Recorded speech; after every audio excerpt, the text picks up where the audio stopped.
doing great.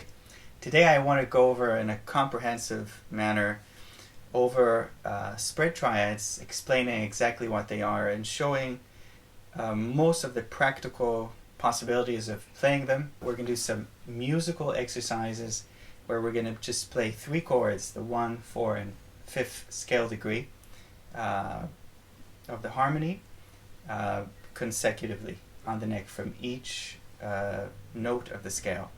So let's first understand what are spread triads. So spread triads, say if I have 1, 3, 5, is basically placing the middle note up an octave. So I have 1, 5, 3. That's the whole thing. So if I'll show it on the guitar, instead of this one,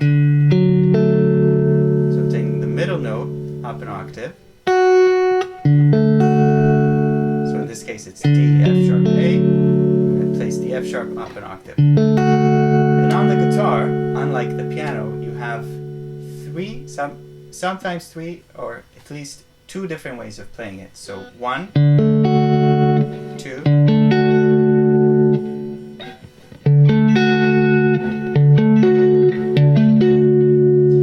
so we're going to go over all the ways, the practical ways, because some of them are a bit stretchy. We're going to go over all the practical ways of playing them and making music out of them. Before we do that, I want to quickly show you how to play all the triads, the regular triads on the guitar and all their inversions. So this is going to be a quick lesson in both because you kind of have to know your triads first before we move on to the spread triads. Makes sense. So I'm just going to show them to you quickly and we can do a separate lesson about it. But here are all the inversions on the guitar. We'll start with the major ones first. We're going to do G. So G, B, and D.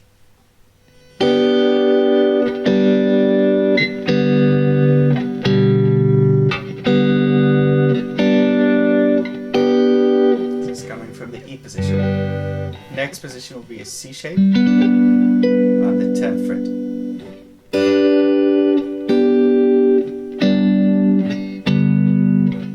It's very important that you also know where's the 1, 3, and 5 of each one. Last one is the A shape. And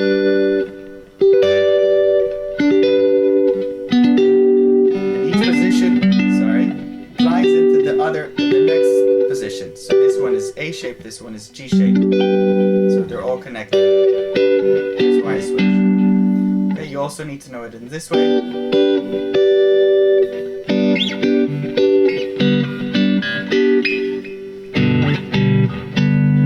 Okay, minor ones. I'm going to go through it quickly. This is probably some of the most important stuff to learn on the instrument.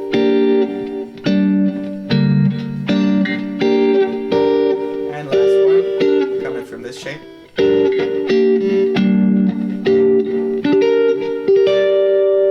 Okay, so now that we've mastered this, we're going to go to our spread triads. Let's take G. But I'm not going to use any open strings. So if I have open strings, I'm going to go here.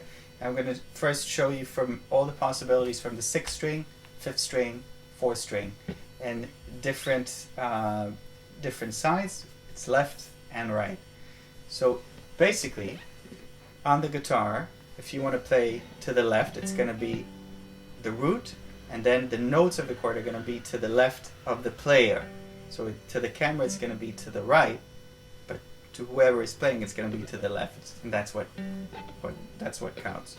So let's do it. G, spread triads. Here's the triad. Here's the spread triad. Next shape. Next shape.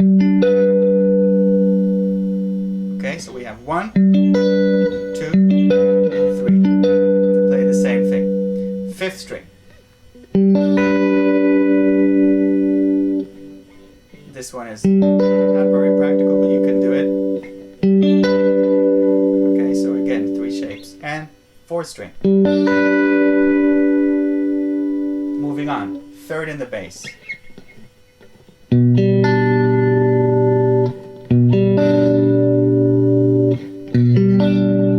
So you need to really see your triads well. So it becomes easy, more like a keyboard. This is we're going for here is to see the guitar like a keyboard. That's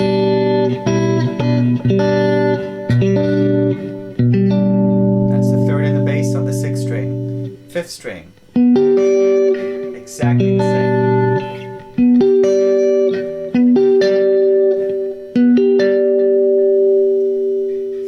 4th string.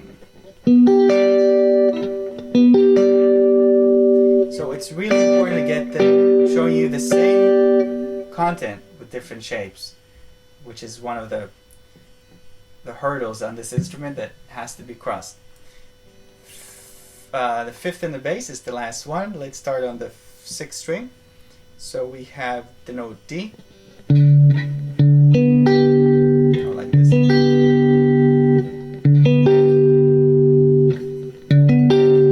So make sure, the way I learn new shapes is I take the hand off of the guitar, do it 3 times so you're not dependent on keeping the shape and really nailing it. Everything has to be as easy as playing open chords. It has to be very available to you, accessible. So first one, second, third. Next one, 5th string. Okay, so here I have 2 shapes. This one is okay. I rarely reach for it. So this one and this one. And last but not least, we have this one and this one. Okay? Alright, so what we're going to do now, we just learned all our shapes. So before you're going to actually do this, you need to know your shapes really well. Not like this. So I would probably just do one chord, just play G. This is the next step. Play G. I'm going to break it down so you can hear each note.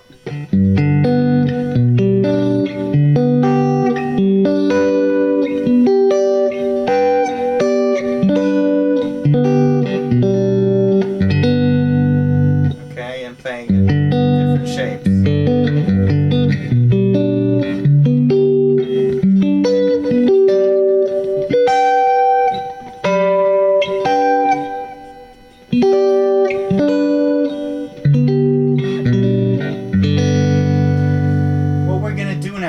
We're going to play the 1, 4, and 5 chord, which are called church chords, or the tonic, subdominant, and dominant chords, which are basically the pillars of Western harmony and the majority of the music that we know.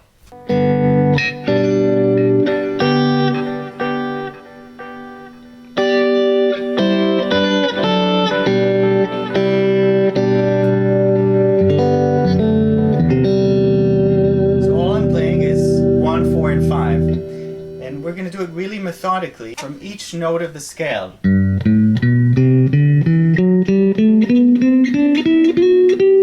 we're going to play both options. For example, from the note G, we can play the 4 chord and the 1 chord. From the 2nd degree, we can play the dominant, the 5. We can play it in such a way, it's a D chord, or we can play a D7.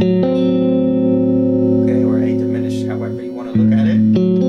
From the 3rd degree, we're only going to play the 1 chord. From the 4th degree, you have 2 options, either the 4 or the 5 chord with the 7th in the bass, which is a 3rd inversion. From the 5th scale degree, you have 2 options. It's the 1 chord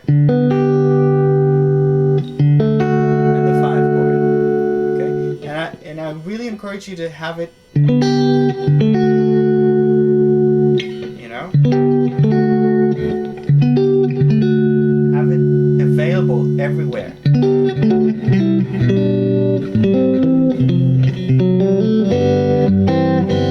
Okay, so here is how it's going to go.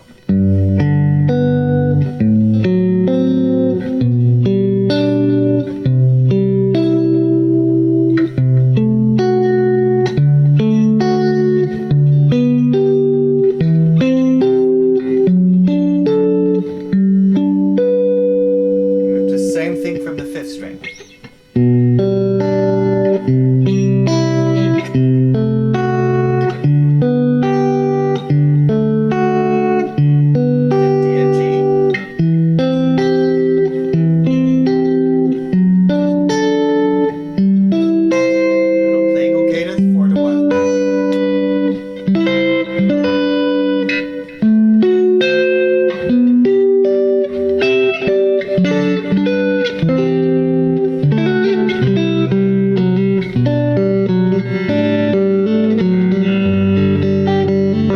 So a lot of things you hear, for example, Eric Johnson play, are these spread triads, and you can play them in a linear fashion as well. It would sound kind of like this. Okay.